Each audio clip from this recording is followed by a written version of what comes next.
The process of the present experience we tend to think of as being a point in space-time, which we call time, steadily moving forward, one ephemeral snapshot at a time. In a sense it is exactly like that. But the immensity of it is, that point in space-time represents a snapshot of your experience of time. And even though you and I hold the same time, our present doesn't occur in the same space. In reality, the present occurs in all space and in all time. Our ability to see the present at all times, to be present, is consequent, with or without our consent.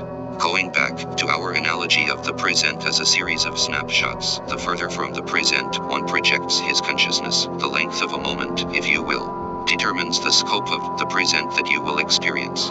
The greater the scope of that which is experienced as the present, the more meaningfully connected it will seem to be. And in general, more to see is inversely relational to the potentiality of deriving meaning from what you see. Our present capturing gizmo of a consciousness we are analogizing as a camera has two features working dynamically to bring us our present.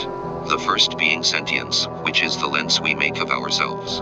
The other is sapience, effectively a zoom feature that rather than zooms the image further or closer, projects your sentience into the past and or future so as to give you orbit about the point of present you experience.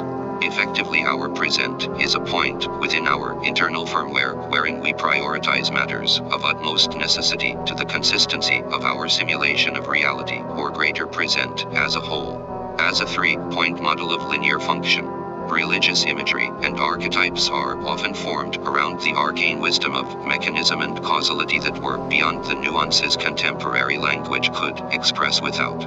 The concept of the Trinity was likely symbolic of said function. The Jews and early Christians at least partially grasped this concept in that they understood the past was a simulation of the process embodied in the present, thus the disembodiment of it. It was holy because it was unalterable and thus whole. The Father was the present, and the Son, obviously a future tense redemption of the Father's work. For in the Son are all things made new. The future perspective is necessary because all men lack contentment inherently. Not because of any internal mechanism, but because life is, from the first breath to the last, dually traumatic and addictively empowering.